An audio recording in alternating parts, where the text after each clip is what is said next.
Alright guys, I'm back with another video. This video isn't anything important, so I know I have barely any views, but if you do watch my videos regularly, this isn't one that's going to be very entertaining. It's just a quick update on the previous run. The previous run we hit 142 and then 107. I didn't say much about it in the previous video, just because I didn't want to make that video super long. I want to keep the runs themselves relatively short. I did add a little bit of commentary on the end just because I forgot to record an ending, but basically what this video is me saying those numbers are invalid. When I go into my GPS, I wish I could show you guys, but I'm not going to even bother because I'm saying it myself. The GPS shows in the records that those two numbers are invalid.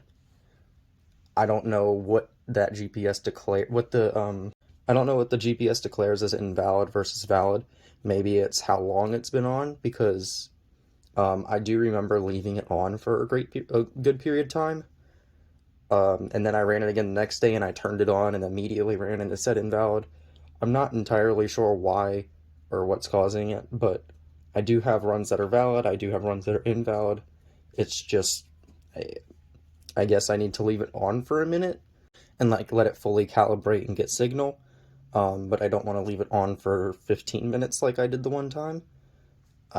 That's the only thing I can think of, is it needs to be on for long enough to calibrate and not on long enough for it to and not on too long. But we hit 142. This is not the limit. This is a limitless. This is the 8S limitless. I was just doing a little bit of work on this. That's why it's on the counter. No, I forgot what I was saying. But pretty much we hit 142 according to the GPS. And that was with the bashing battery. I had a whole video recorded for this, but it was super boring and took 13 minutes instead of 3 minutes like it should have, maybe 4 minutes. I did go through and show the voltage of the battery and all of that, and then I decided that it wasn't necessary. This just needs to be a quick video anyways. Ran it with the bashing battery, hit 142. I didn't trust the number, so I didn't say much about it. I ran it with the SMC, and I was like, if I get anywhere near that number, yeah, that number was potentially correct. Got nowhere near it. It was really bad pull, but I don't think that bad pull caused it.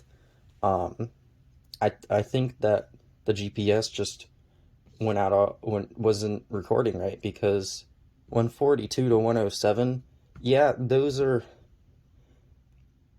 realistic numbers in one sense. However, back-to-back runs with the system that's not even warm, like when I run my car, it's not even, you can hold your hand there all day long. The ESC is never above 120 degrees. I don't think it gets above 115 actually.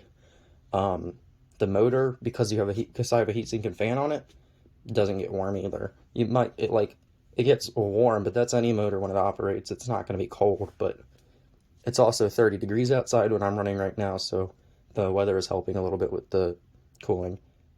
That's pretty much it. Me just saying I don't trust the number, it's invalid. The current PB for that car is still 118 miles an hour. I ran it a few more times. You'll see those videos. I think I'm going to upload them.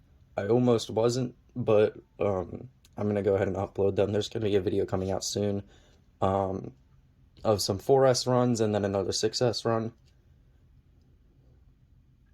And then in the near future, I don't know when it's going to be out. This one will be out eventually. Probably not for a few weeks though. This is the 8S one. I got these batteries for my Kraton, but I also got them for two purposes, for speed runs and Kraton, for my bashing, because these are the hard shells, and you can't get the SRD batteries in hard shell. At least I don't think you can.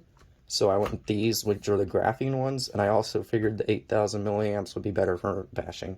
So that's why I grabbed these. Oh, since this is an update video, I got myself some more double-sided servo tape, so we can stick this on the bottom of the batteries, plop them where we want them. If you've noticed, if any of you are watching who are returning viewers, I have been double-sided servo taping my battery and the Typhon down, using double-sided servo tape, the gray stuff, and I have to pull it off and waste, pieces of tape all the time for something that would normally be permanent, just because of the way that I have that car built.